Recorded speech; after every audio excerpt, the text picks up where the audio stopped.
as I'm sure you've heard by now, MatPat has announced that he is no longer going to be the face of the Theory channels.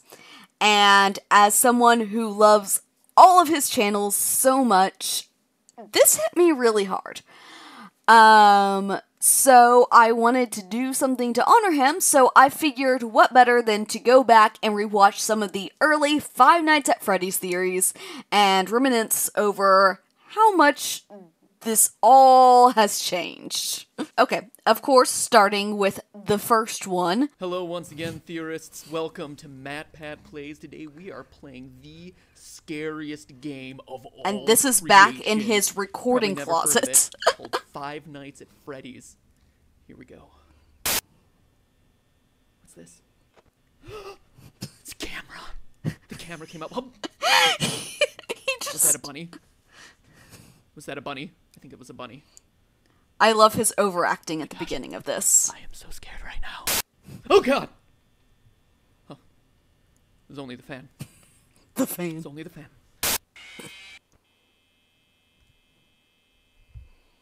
What? That's it? That's it? It's a jump scare? It's a little bunny rabbit jump scare. Bonnie's not a little Really? bunny rabbit. This was my first introduction to MatPats. This was the first game theory video I ever watched. I'd watched some people play through Five Nights at Freddy's on YouTube. I think really the only person I'd watched was Lauren Z's side. And my husband was like, well, if you're really into those games, then you should watch some of Game Theory. He kind of goes into the lore of it. He did not know the monster he was creating. Man, this is truly compelling gameplay. Oh my gosh, guys. I'm almost out of power. 11% and it's 5 a.m. I don't know if I'm gonna make it. Oh, please don't get me, Freddy. Please don't get me, Freddy. Come on. Is this what it takes to get views on YouTube? What is this? Hello, Internet. Welcome to Game Theory, where fear is our middle name. Matthew Fear Patrick. It's a very strange name. Okay, I'll admit it, I didn't give Five Nights at Freddy's enough credit when it first came out. A few jump scares from creatures that, aren't that scary. People overreacting to it on YouTube. I think they're scary. Meh, pass. But then when I asked you about it, you showed overwhelming support for an episode on the game on Twitter, so I began to dig a little deeper and deeper. And what I found was some of the And I ruined my life doing it.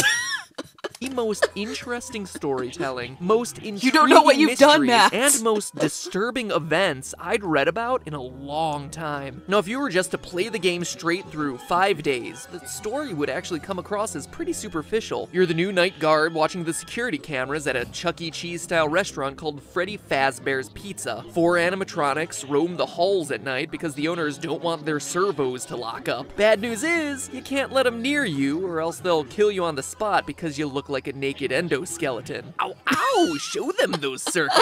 Apparently, one of them bit someone back The in old 87, editing presumably is 1987. And the past guard leaves you recorded phone messages to act as your tutorial. That is, as much as he could record before he got himself killed. And that's it. Stay 5 nights, collect your paycheck, done. He had game no over, idea what play this something theory new. was going But to playing start. it that way is doing the game a huge disservice, because that's not even scratching the surface. There's also a fifth, unofficially referred to as Golden Freddy. Ignoring Officially the referred to rules as of Yellow physics, Bear in the Golden code. Freddy appears and disappears at will, can inexplicably travel through doors, wherever, causing strange hallucinations. And when he attacks you, you're not taken to the typical game over screen, your game crashes. So that's unsettling. So that's the gist of it. Murder, missing children, foul odors, killer robots, and pizza. But that's That's the gist of it. That carries through to today.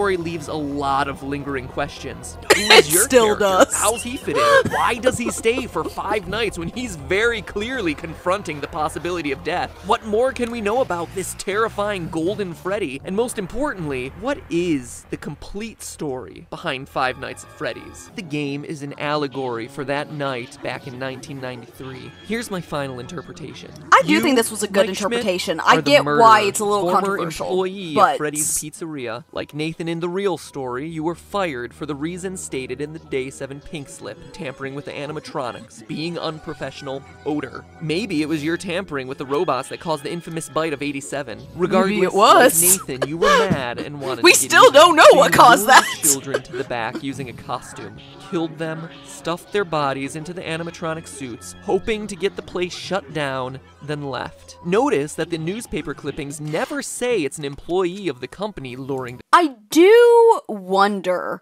if Scott's original plan for the first game was to have us be playing as the killer. Because it does kind of add up with the "it's me." I feel like a lot from the first game has now been given new meaning with how he's developed the lore. But I do wonder if that wasn't the original intent. children away. But we know it must have been someone with access and knowledge of the employees-only section of the building. And as the newspaper clippings clearly show, just like Nathan, you were caught almost immediately, captured on the security footage. You were arrested, tried, and convicted, forced now to live on death row. The Freddy's Pizzeria you work in now are just the nightmares that haunt you, taunting you every night with the phrase, "It's me, it's me." It is you. I do You are the killer. love The nightmare is all.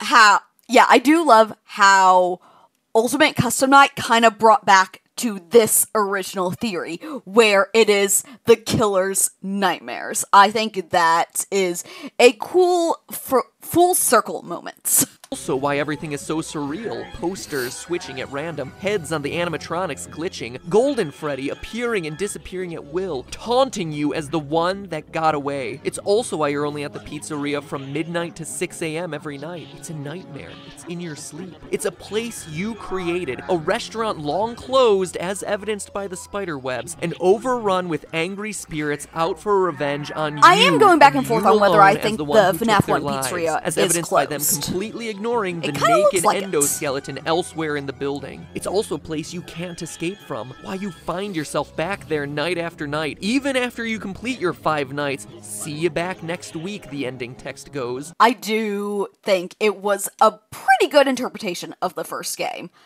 But, of course, we don't really start getting the lore until the second game. I mean, we get some lore in the first game. I worded that way wrong. The lore definitely takes things up a notch in the second game. So let's continue on to that theory. Hello? Hello? Oh, hello, and welcome to the new and improved Five Nights at Freddy's 2 video. Great. I'm here to answer any questions the game may have left unanswered. I haven't watched this The one game's this much, I don't developer, think. He's a pretty tricky guy. Don't worry, though. We'll get everything cleared up. And I'm pretty sure Oh, this is the and, one Scott watch out for commented the on, buttons. saying Matt's got it pretty close to being right. Hello, Internet. Welcome to Game Theory, the show that promises not to include any more gratuitous jump scares, unless that's just what I want you to think, so I can lull you into a false sense of security and scare you again. But I wouldn't do that. I'll just let the uncertainty of whether a jump scare is going to happen or not drive you insane for the rest of this episode. He's channeling Markiplier a little Man, I bit right love there. reverse psychology. You know what else I love? These games! Not Yes. because I'm freaked out by the rosy-cheeked, tingle-looking, emotionally Just wait, dead Matt. animatronics. Okay, well, Balloon Kid is pretty messed up, but whatever. No, what I appreciate about these games is the level of thought that went into every element of the story. When you create a game that has people rage debating about whether it's a sequel or a prequel, you've definitely done something right. Unless that was never your intent, in which case you've done something horribly, horribly wrong. No, Anyway, the Scott point wants to cause is, Five discourse. Nights We at know Freddy's this. 2 looks to be everything you'd want in a sequel. More cameras, more danger, and more fan. Oh, the fan. But that also comes with more. I mostly agree with that. I have a love-hate relationship with FNAF 2. I agree with it being like an almost perfect sequel. The only problem with it is the terrible RNG, where it's almost entirely dependent on that. Like, you always have some element of it, but yeah, it's irritating. But as far as expanding on the lore, the new place, the new mechanics, I love it.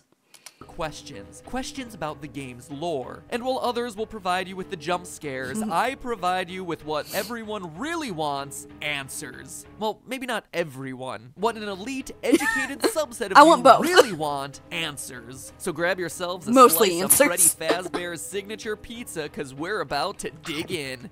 Ugh. Tastes like cardboard. Let's get the big one out of... Ooh, question.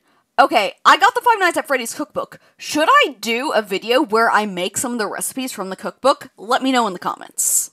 The way first. Is the game a sequel or a prequel sequel? And what I mean by that is, contrary to popular belief, just because it has a big 2 slapped next to the name doesn't automatically mean the game comes after the first one in a timeline sense. It's a sequel, yes, When but I it was tells first a getting into the prequel lore of these story. games, Take, I for just instance, these binged all-time all classics, of Matt's Psycho 4 at the beginning, Lion game theories King on 1 it. and a half, and the actual And all-time that classic Godfather was my introduction Part to the 2. lore. All of them sequels that And from just so there, happen to I just dug also deeper be into the rabbit prequels. hole. It's not mutually exclusive. Okay, my camera was being a little weird on me. Hopefully, I'm good now.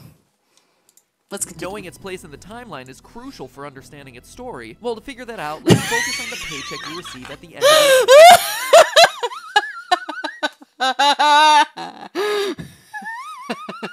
Tell that to Sister Location. Tell that to everything else in this franchise.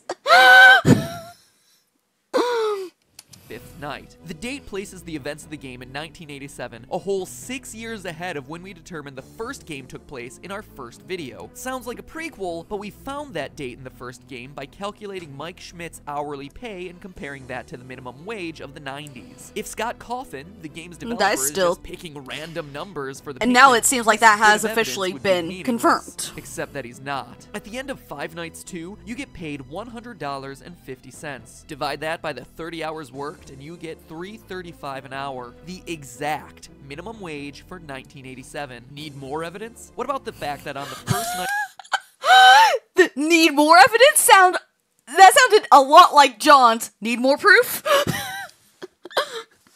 Which makes me wonder, because I know John watched a lot of game theory before he got into theorizing as well. So I wonder if he might have been channeling that a little bit.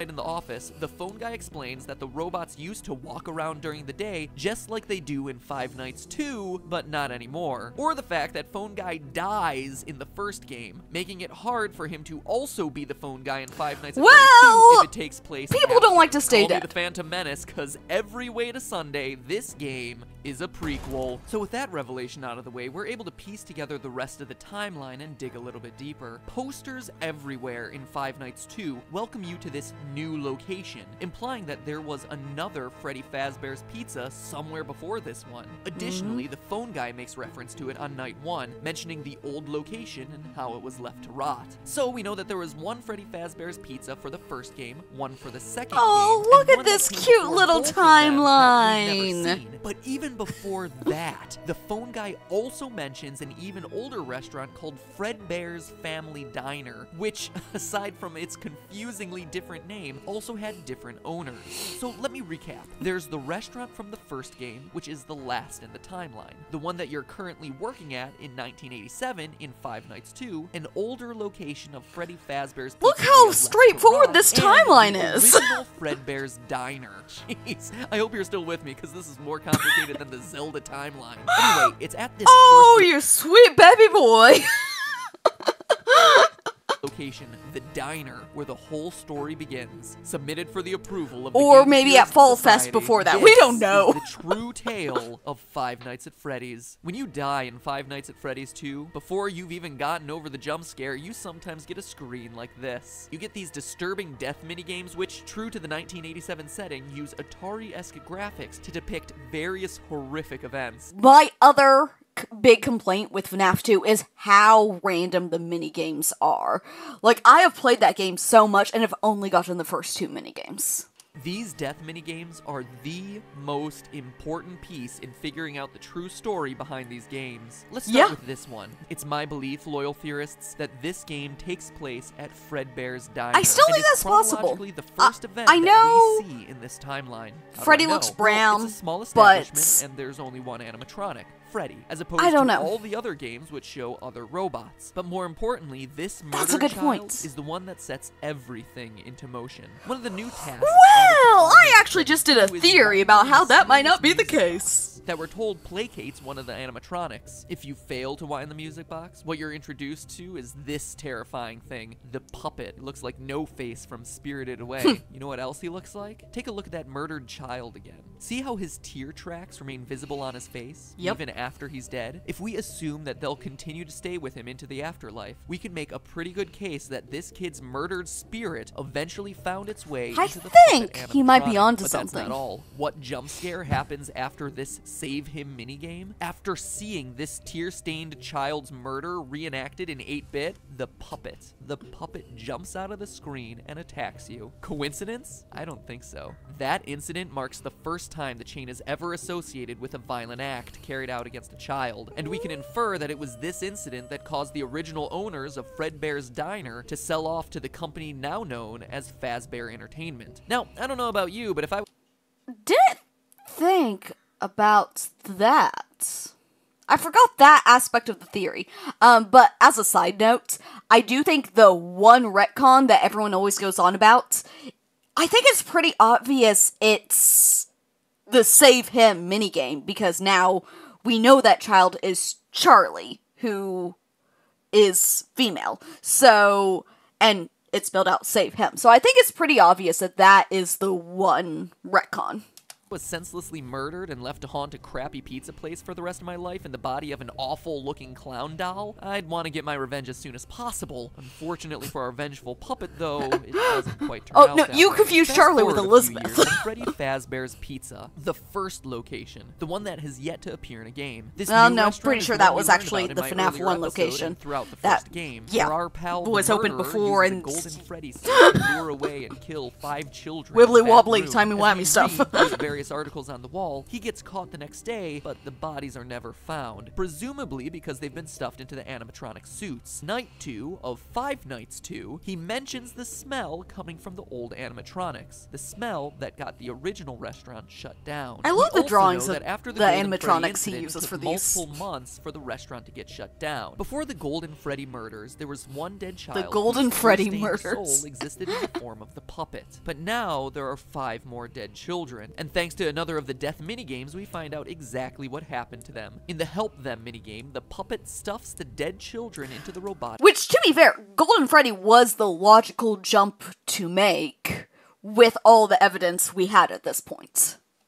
suits, giving their souls new life, and preps them for their eternal mission of vengeance. But MatPat, you say through your Golden chattering Freddy, as he teeth, says there are vengeance, only very nice. 4 dead children in that game. To which I tell you, look closer, if you dare. For the I frame dare. right before Golden Freddy's head jumps out and attacks features the lost 5th dead child. We also know the murder was committed by the same guy who killed the first child. How? Look at the Foxy death minigame. Twice, Foxy runs out to meet the kids, but the 3rd time we see the Still think that's probably showing a different smiling. Foxy goes into the other room set to find of dead 5 kids. dead children. The man in Possibly. purple 'Cause strikes it doesn't again. look like the Skip ahead to NCI. 1987, finally bringing us to the events of Five Nights at Freddy's 2. The old animatronics have been retired, and the cute new versions of all I our love that favorite teaser. friends come equipped with facial recognition software that just so happens to be connected to a sex offender database. Seems like an criminal oddly specific database. It was detail, specifically right? criminal Until you database. consider that the last restaurant was closed for having children get kidnapped and killed by an employee. It's a safety measure. You see how it all ties together? So you have some animatronics possessed by vengeful spirits and another batch on the prowl for predators. But that doesn't stop our friend the Purple Man from continuing his Purple life's Man. work of murdering children at Freddy Fazbear's Pizza. As we learn from the phone guy on nights 4 through 6, the new restaurant is once I don't know why again Purple Man under sounds so investigation funny. As,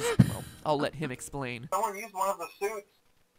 We had a spare in the back, a yellow one.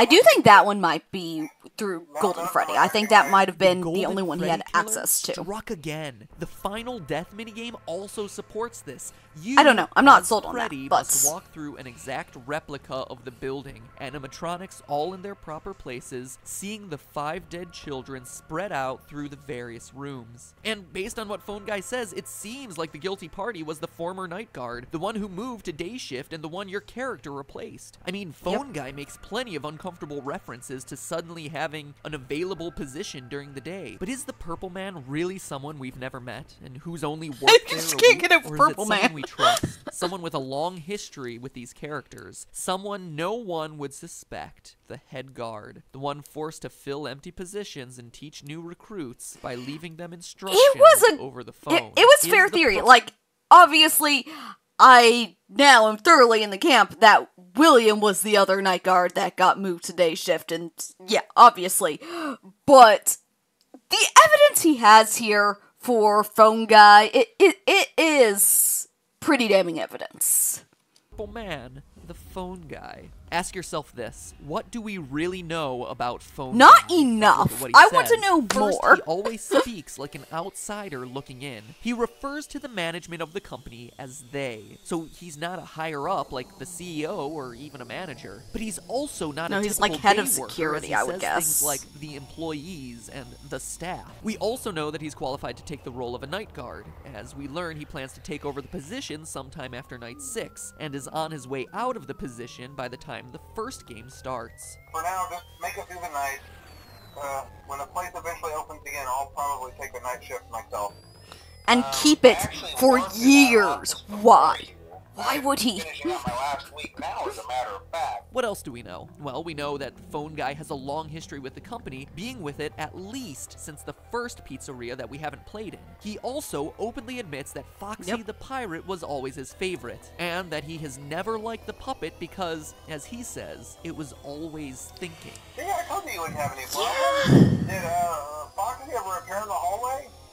Probably The not. Foxy I was being his curious. favorite bit is what still kind of hangs me up a little bit. Okay, but what do we know about the Purple Guy, the Golden Freddy Killer? Well, let's look at the minigames again. He has a long he's a purple history guy with that the time. franchise, killing since it was Fredbear Diner. We see him smiling as he watches Foxy perform. Phone Guy's favorite, right that's before the Foxy weird sees bit. the room of dead children. We know that the puppet and the killer wouldn't get along, which would explain Phone Guy's discomfort around a creature that he describes as always thinking. Well, maybe Here's it was the just a red bombshell. herring. We know the killer is a security guard. How? On very rare occasions during the Save Them minigame, while Freddy chases the puppet, the Purple Man appears and chases you. Look on his chest. It's an orange badge. The kind that would be... Okay. Random theory thoughts. This is probably, like, I don't even think it could be, but it just popped into my brain of, is it at all possible that Phone Guy is actually Michael? I don't think so, but we know Foxy is Michael's favorites. We know Michael worked closely with his father for a bit, but obviously Michael is Mike Schmidt that we play as in FNAF 1, so it wouldn't work. It was a random thought, and I wanted to share it. given to a security guard. Now look at his eyes. Notice the white spots? An odd, seemingly innocuous detail. But now look at Golden Freddy. Look deep into his dead, vacant I forgot eyes. about that What do you bit. see? Two Silver white eyes? spots. Pinpricks, really. Barely visible. They're there. And now finally, what do we see in Purple Guy's hand? Well, the Atari graphics make it tough to discern. It's not like any It gun does or kind of knife look like a I've seen. phone. No, that to me is very clearly a phone. The robotic voice is spelling out. But also, why would the killer be walking through just holding a phone? You save them, save them. But when Purple Guy, Phone Guy, catches you, the screen crashes and all you're left with is, you can't.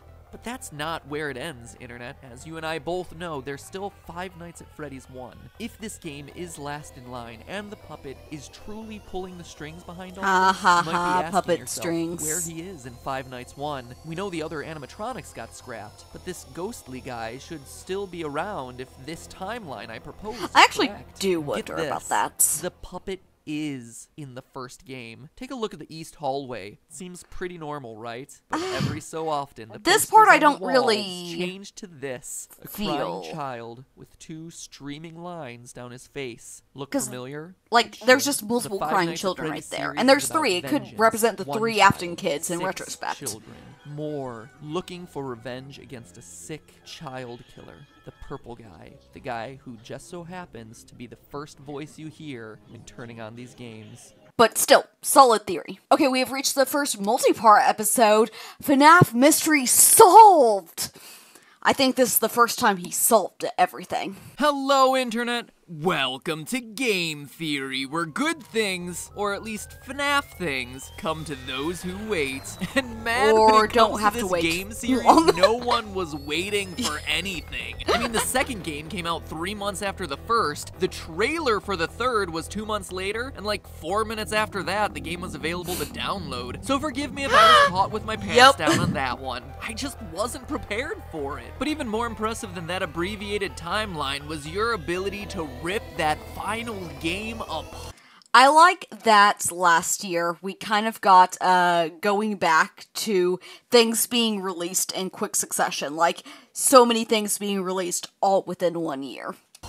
Hours after the release of the game, people were discussing good versus bad endings, 8-bit Atari cake, glitching through walls, and punching a flipping code into cement bricks arranged like a telephone dial pad. In regards to that last one, You could practically hear Matt starting to bang his head against the wall. It out so quickly, and secondly, Scott, seriously. Seriously, Scott? Oh, look, here's a wall. Let me just dial in my phone number. Beep, boop, boop, beep, boop, boop. What? When The did we descent jump to from a madness point-and-click has horror started. game to the magical fantasy? This thing is like platform 9 3/4. I expect Harry effing Potter to apparate into Pirate's Cove or something. Jeez, here I was thinking that you'd plug your numbers into, the one other place that you see numbers in this game, the bonus jump scare menu, or something, anything. But nope, dialing it into a wall makes so much more sense. Okay. Sorry, just needed to get that one off my chest. Moving on. Now, with 15 days at Freddy's under our belts and a few overtime hours clocked in for good measure, we have ourselves a completed video game trilogy, with the third game giving us more jump scares, more phone Yeah, just a guy, trilogy, and that's all. more fan. But this game also contains the final clues we need to get some closure on this game's devious Closure? We're getting closure? Scotty C certainly didn't make things any easier for us, but at this point I think we No. finally have enough puzzle pieces scattered across the 3 games to assemble a fairly accurate picture of this franchise's lore. Since you guys had a, let's just say, above average interest in this theory, I wanted to create something that answered as many questions as possible about this Same, I mean, but same. beyond just the details, the question we all want an answer to is, what exactly happened in the story throughout this series? It's a pretty fundamental question to We not have an the answer basics to, now. And yet, despite thousands of videos, forum entries, and Tumblr posts, whoa, hey, put that away, you behave yourself. This game is already scary enough without you sticking your hook somewhere it doesn't belong, okay? Despite all those things, we still don't have a clear picture on the details. Yes, there's a child killer on the loose, the infamous purple guy, who's been using Fazbear pizzerias as his hunting ground of choice for years, but going into the third game, we still weren't sure about who this guy was, No. or even how many victims I mean, we he don't officially get a taken. name till Then sister there are the location. animatronics. Sure, we generally understand that the killer's dead bodies have been stuffed into some of the suits, and that I misinterpreted that. The killer's body has been stuffed inside the suit. So I'm like, well, that's just Springtrap. But the bodies provided by the killer. Gotcha. with the help of the puppet, the kids were able to find new life in those robotic bodies. But then, what about Shadow Bonnie and Shadow Freddy, who What about them, appeared in though? FNAF 2 only to become prominent figures What about throughout Part what- 3? what How about do they them? fit in? What about the ghostly I have Golden ideas, Freddy? but Someone seriously. we've been talking about since the first game, and yet we still don't really know anything about him. Well, now that we finally have all the facts, I some think it's answers time we now. revisit my timeline I presented in the last episode to see what I got right, what I got wrong, wrong. Yes, you heard that. Wrong. No shame. I'm a big boy. Mommy, wow, I'm a big kid now. And finally fill in the missing details to create what I believe to be my definitive Five Nights theory. And boy, howdy, it is a doozy. So strap a in. definitive Five Nights at Freddy's theory. How nice! First of many. Theorists, you wanted it, you're about to get it. Overall, the timeline of the franchise I presented... I wonder if Matt is going to do one final FNAF theory before he goes. We still have a few theories left. I wonder if there's going to be a my final, for real this time, final FNAF theory. I think that'd be cool.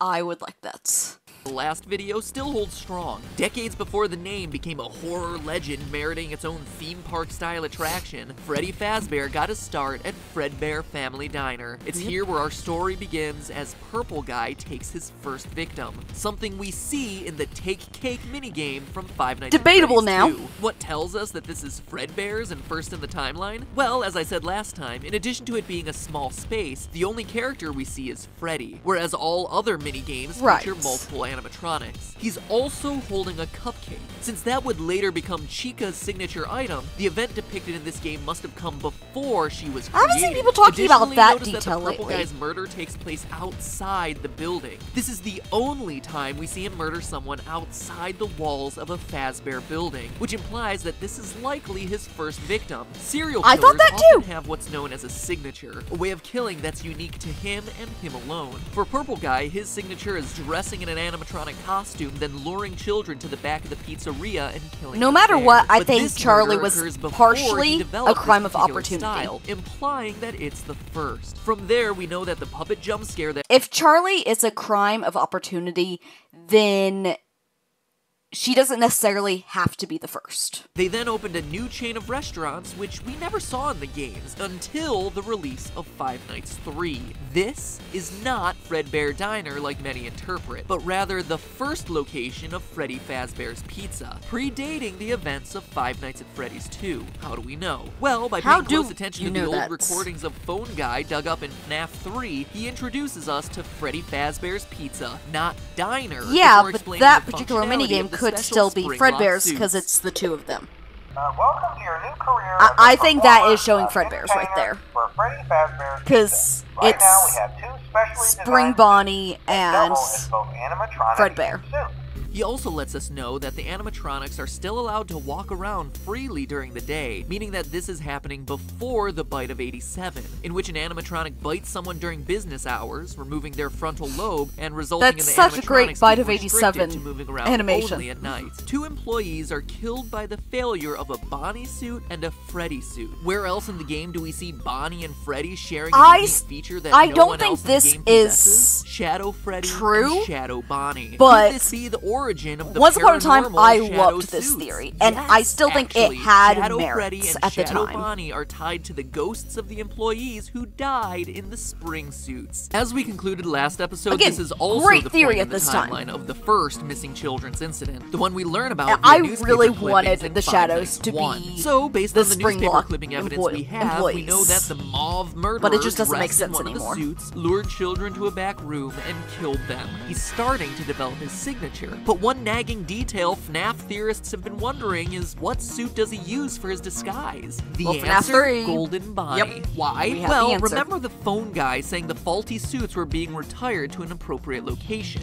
There's a high likelihood they're being stored in one of the safe rooms in the restaurants. Plus, we hear in FNAF 2 that the purple guy has a habit of using a yellow suit. We had a spare in the back, a yellow one. Someone used it. But why not Golden Freddy? Phone Guy tells us so at the beginning of Night 5 in FNAF 3. Management has also been made aware. It is so cool going back to the origins of these, like, minor details that now is just a given. Like, now it's like, oh yeah, William, he used the Spring Bonnie suit. Like, you don't even have to think about the reasoning for it. But just going back to Matt going through the evidence that got us there in the first place is really kind of cool.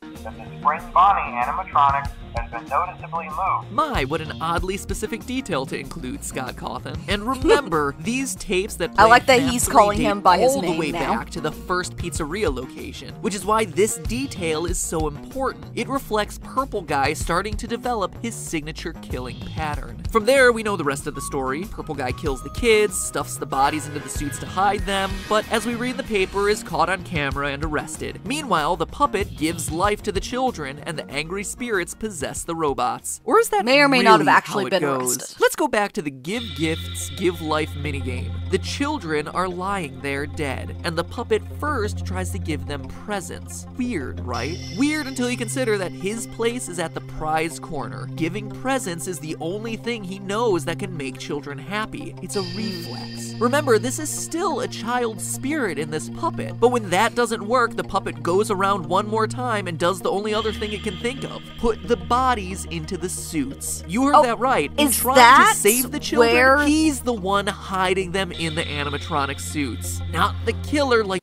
I did not remember Matt theorizing that the puppet put the kids in the suits. Still heavily not on that camp. I think William stuffed the bodies in the suits.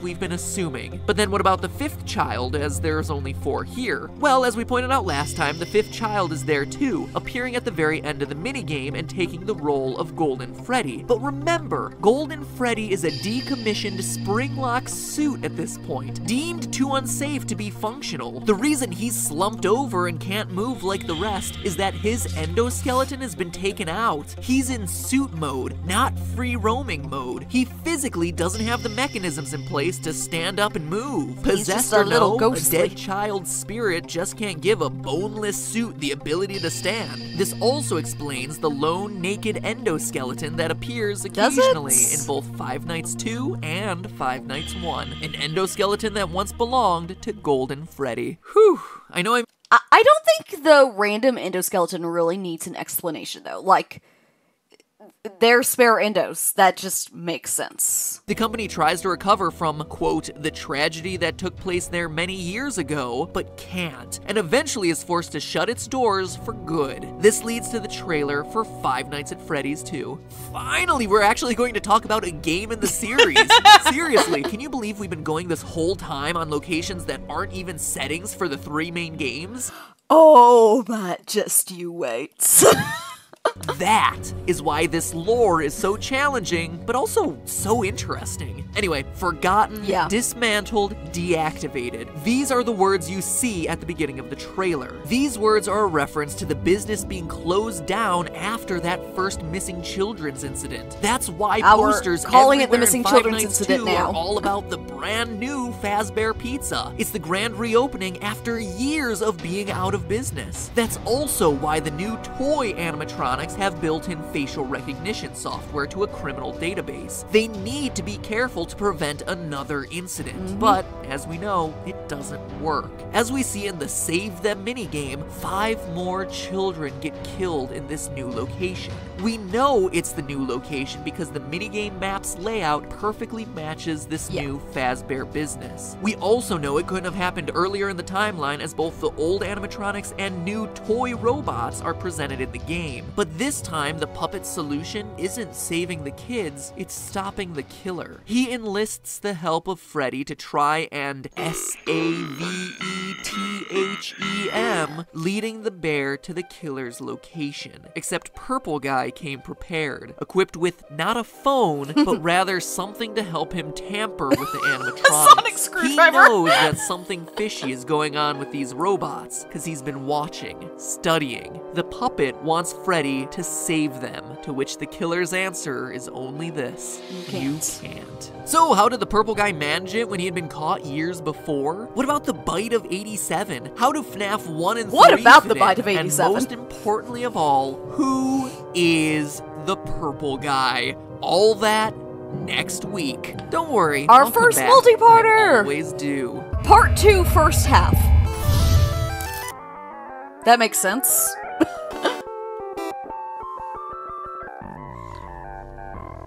Oh, got a custom intro for this one. Very nice.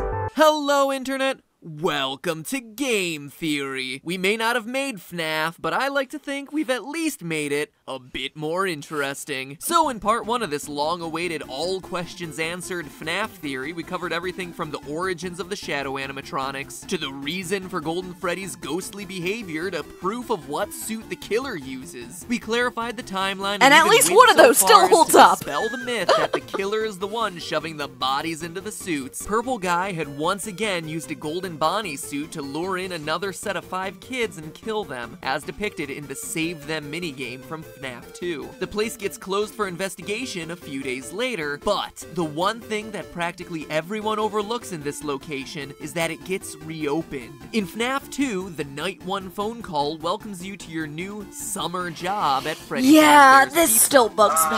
Hello and welcome to your new summer job. And yet, the paycheck at the end of the week reads November. There is not a single place in the world where November is a summer month. Not one. Meaning that these tapes, all these tapes, are pre-recorded. And honestly, that shouldn't be a surprise. That's one possibility. Phone Guy's calls are recordings in every game. I mean, yeah. In FNAF 1, before Phone Guy dies, he says he's glad he recorded these messages when he did. The problem is the FNAF 2 location is open for only a few short weeks. So that doesn't make sense that the few short weeks do not span from summer to November. It doesn't make sense. Why, Scott? Why? I'm kind of glad that I recorded my messages for you. And then in FNAF 3, they find the old training tapes the Phone Guy made. First of all, we found some vintage audio training cassettes. Dude, these are like prehistoric. I think they were like training tapes. Phone Guy has been with the company so long. Are unstuck in time, not recorded anytime near your tenure as security guard. That includes the ones in FNAF 2 talking about children going missing. The pizzeria isn't being shut down for an investigation of some missing children the week you happen to be working there. You're listening to old tapes meant for the night security guard from months ago. Need more proof? Night 6's call.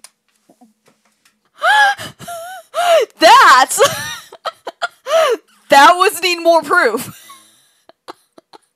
I love MatPat reacting to John's theories, and he's like, I love his thing is need more proof, and apparently he used to say that too.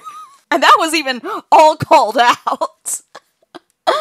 References a birthday party happening as the last event before the building closes. But what decorations do we see put up throughout the building for the entirety of the week you're working there? Happy birthday banners. Confusing? You betcha. Game-changing? Absolutely. It could This be a means that close both Jeremy location and that you're Fritz, working the at. characters you play as throughout FNAF 2, aren't the killer purple guy at all. They were both working in November, after the yellow suit investigation and the killer getting charged. Which brings us to It the just other seems key point weird in the that timeline, the bite.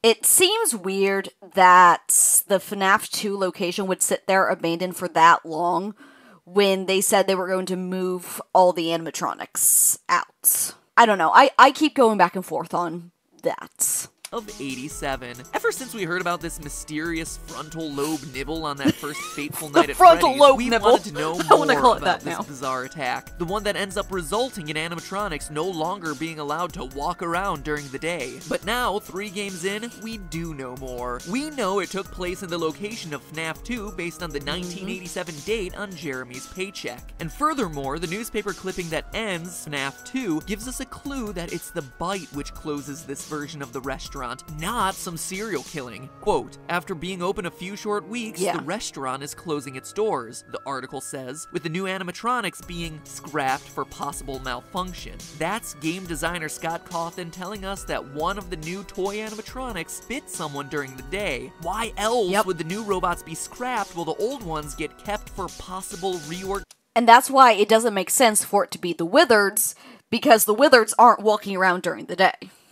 organization. Well, outside of an obvious need to retcon why these new robots didn't appear in Five Nights 1, it's because the company considered them safer, relatively speaking. So, then who's the biter? Well, it's none other than the pile of scraps and parts, Mangle. The most obvious clue is the animatronic's unhinged jaw. The frontal lobe is the biggest part of the human brain, and the size and shape of the other toy robots' mouths just wouldn't be able to handle the size of the human head, especially when you compare it to the Mangle's narrow snout and wide open mouth. There's also Mangle's sharper teeth and potential angle of attack. But it doesn't have to take on the entire frontal lobe. Head. And who got bit? Well, I do think that Mangle is one of the most likely candidates. However, I can't get over the Chica line from Ultimate Custom Night, "Where's my beak?" lodged in your forehead, of course. It sounds a little incriminating. well, there isn't enough evidence to say definitively, but your most likely candidate would be fan favorite Jeremy Fitzgerald. Jeremy passes the test, and on his paycheck at the end of the week, he's welcomed into the family, presumably getting moved to day shift. Which, honestly, that's one of the main reasons I don't think that you're playing as Jeremy working after the FNAF 2 restaurant has closed down. Because I think that they have given us the name of the bite victim. Like, I feel like it definitely is Jeremy. And also, we even see, like, on the paper that we get talking about it closing is in the same shot as his check, implying that they both came out around the same time. Fritz gets hired to replace him on day 7, but then promptly and yeah, gets fired for that tampering whole thing with the fits way animatronics. too that well. means he's not likely the one to get bit, and instead the person who follows him on day shift is, leaving Jeremy as the most likely frontal lobeless candidate. But regardless of whether it's Jeremy or some other customer we've never met, someone gets bit, the restaurant closes for good, and as the newspaper clippings show, and he doesn't talk about it, but Phone Guy also tells Jeremy to stick close to the animatronics. This isn't even a theory video. I can't help myself. The November check still bug me so much. Old animatronics go into storage, awaiting a smaller location with a lower budget. Fast forward to the 90s and FNAF 1. We know it's the 90s based on the hourly rate of the paycheck received by Mike Schmidt, security guard extraordinaire from the first game, something we proved in our first Five Nights video. And now we can breathe a sigh of relief, because this was the beautiful time long ago, last August, when the games weren't so complicated, when the biggest You think they're complicated now? Oh my, this was simple. mysteries were a game-crashing gold bear and the words "it's me." No death minigames, no puppets, no need to shoehorn in extra overcomplicated storylines. That all would come later when the first game became a smash hit and got itself some sequels. Oh, it gets so much boy, worse did those and better. sequels make things complicated, as both featured 8-bit minigames revealing more details about this location from the original game. First things first, we know that the purple guy kills 5 children here. We see it in the Foxy Go Go Go minigame from FNAF 2. Foxy runs past a grinning purple guy to see 5 dead bodies. Sorry, no fireworks this time, Foxy. And how do we know it's the FNAF 1 location? Well, it's the only time in the game when Foxy's stage, Pirate Cove, is located to the west of a dining area. See how he performs for the children by running to the right? That matches the map layout of the I still FNAF think that's a 1 private pizzeria. room. We also know from the FNAF 3 minigames that this is where the purple guy dies inside a golden Springlock Bonnie suit in a safe room near the back. One built so that it would never show up on camera, conveniently explaining why it never appeared in the first game. It was the same building as the first Freddy Fazbear's Pizza location. That's why it's in such disrepair when we see it in the FNAF 3 minigames. Boarded up with rats on the floor. It's been closed down so much of the basis that we use which today. also means the dead kids from the Foxy Go Go Go minigame aren't another set of new victims, because we Seriously, don't know at this for point, sure. The killer would have made his way through like a short bus full of pizza-hungry children. No, He might kids have. are the He first probably has. 5 dead kids. That's I mean, just- look, it's if the such a weird animatronics were way possessed at this to point, don't you show think the Foxy would be MCI. attacking Purple Guy rather than just running past him to perform for some dead kids? My camera died for a minute. I don't know how long I was gone. I just had a thought with him talking about why would Foxy just run past Purple Guy, and it made me think of how in the Silver Eyes and the movie, William kind of controls them a little bit, so maybe that's showing that he's sending Foxy to do his dirty work for him? Just a random thought. Just a theory. I'm going to think on that a little bit. Okay, but that's just tying together some loose ends in the story. We're interested in how this whole thing ends, and those FNAF 3 minigames give us the conclusion we're looking for. These flashback minigames show Purple Guy dismantling the animatronics from the security of the safe room one by this one. was But such in a doing simple so, story he's at this unwittingly time. releasing the spirits of his former victims. Freddy, Bonnie, Chica, Foxy, Golden Freddy. When their powers combine, they are able to scare Remnant. Purple Guy into the Golden Bonnie spring-lock suit, which fails, crushes him pretty much to the point of death, though notice we never actually see him die, and the spirits That's fade because he away. always comes Golden back. Bonnie, with Purple Guy inside, now known as Springtrap, rots away in the safe room for years until he's finally uncovered by the founders of Fazbear's One of the Fright most from the straightforward third things we game. got. With the discovery of Springtrap, this haunted house attraction, inspired by the years of mystery and murder of the pizzeria chain, finally has their first real animatronic, who then haunts the player for 5 nights and a nightmare night until the place burns down due to faulty wiring. The end. Take a bow. It's finally over. Well, kinda. We're still left with one final, seemingly impossible question to answer. Who is the Purple Guy? After spending, I kid you not, full days plotting out all the details of this What game answer did- franchise I actually on don't remember whiteboards, what answer he talking comes it to over here. with anyone who would stand to listen to me ramble on and on about fictional haunted robots, and we just looking at it from every possible have- angle, all logic points to it being... Sorry for the shameless cliffhanger here, but due to a copyright strike currently on the channel, I can't upload videos longer than 15 minutes. Okay, so that explains why it's in halves. I was wondering. Who is the Purple Guy? After spending, I kid you not, full days I plotting kid out you all not. the details of this game franchise on whiteboards, talking it over with anyone who would stand to listen to me ramble on and on about fictional haunted robots, and just looking at it from every possible angle, all logic points to it being... Is he still on phone, guy? The Phone Guy. And He no, is. not because I made a theory about it and refused to let it die. Honestly, I couldn't care less if that last video was wrong. At this point, I just care about the truth, and Phone Guy makes the most logical sense. I know your complaints, and I promise you, if you At stick with that point, with everything that we had, it did make the most sense at that time. I do agree. me, you'll be convinced. First, there's the circumstantial evidence I presented during my Yeah. FNAF 2 theory. Phone Guy's admitted love of Foxy being reflected by the smiling Purple Guy sprite during the Foxy Go I Go still Go don't minigame. trust Phone His Guy. distrust of the puppet, a creature He's obviously haunted not by his William, first but I don't victim trust that him. we see time and time again. I actually made a short. I don't necessarily think that I'm right on this, but I made a short about I think the Phone Guy is helping William. I don't necessarily think I'm right on it. I don't think we're ever going to get a answer.